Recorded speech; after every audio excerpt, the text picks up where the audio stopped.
As if in legislative session, I ask unanimous consent that the Senate proceed to the immediate consideration of S 4845, which is at the desk.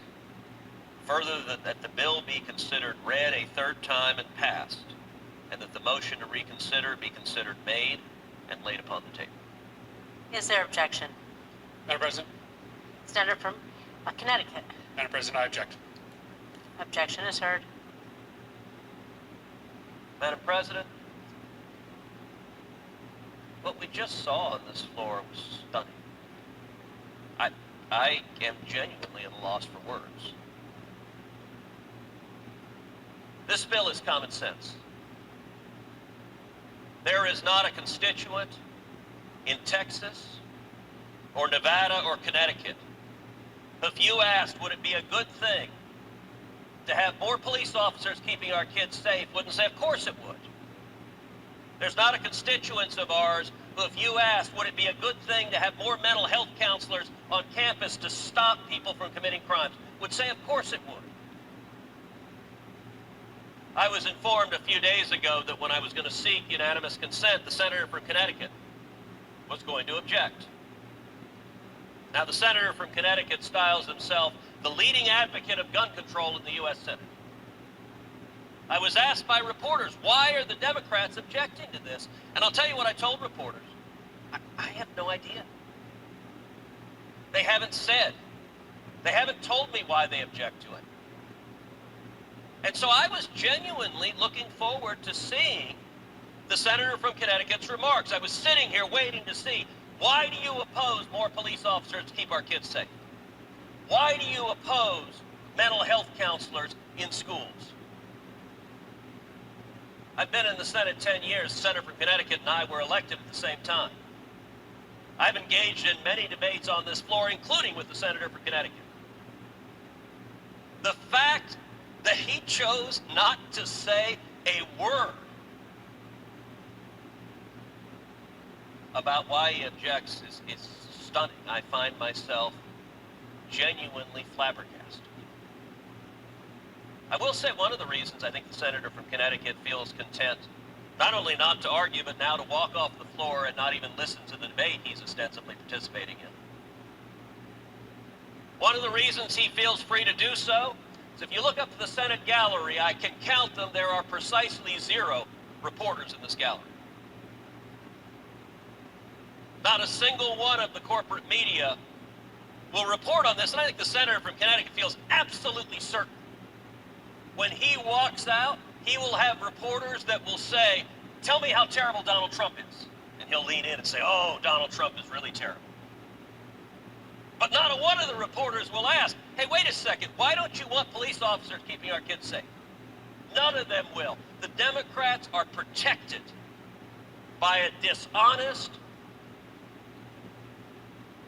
army of propagandists in the corporate media.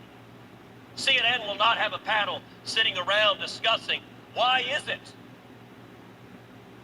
that the Democrats simply do not care to defend their positions. Let me tell you, when there's a mass murdering and the Democrats stand up and give speeches and they point at Republicans and say, blood is on your hands, it's great political rhetoric. It's dishonest. But boy, it gins up their donors. It gets people to go and write checks to Democrats and fund their campaigns. What we just saw reveals the Democrats have one objective when a mass murder happens, and that is to take away the Second Amendment rights of law-abiding citizens. That is always, always, always their solution. Never mind that it doesn't work. Never mind that it doesn't stop violent crime. Never mind that if you look at the jurisdictions across the country with the strictest gun control laws, almost every single one of them consistently has among the highest crime rates and murder rates.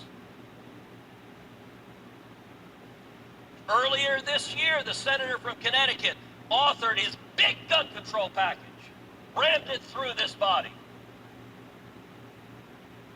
A package which will do nothing, 0 to stop mass murders. We will see another mass murder. I pray that we don't. But evil exists in the world, and if another lunatic attacks a school, and there's not a police officer at the front door to stop him, remember right now. Remember this moment when the Democrats said, no, we will not protect our kids.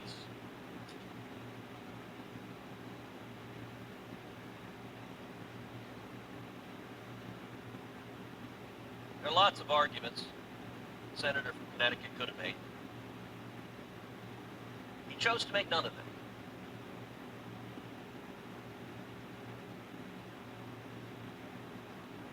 If he does not like how the money in this bill is specifically spent, I'm now going to propound a second unanimous consent bill. There are right now $135 billion in unspent COVID relief funds to schools. Under the rules the Democrats have put in place, those funds cannot be spent on school security.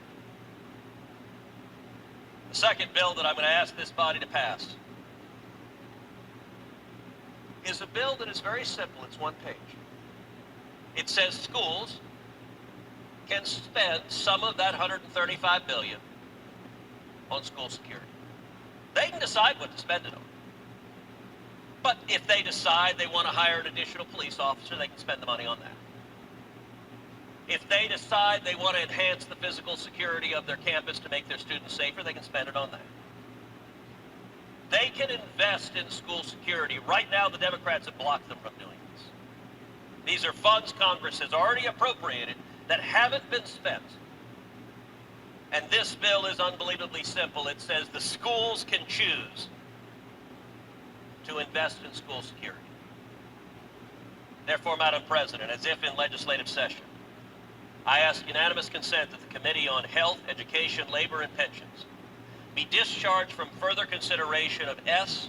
4586, and that the Senate proceed to its immediate consideration. Further, that the bill be considered read a third time and passed, and that the motion to reconsider be considered made and laid upon the table.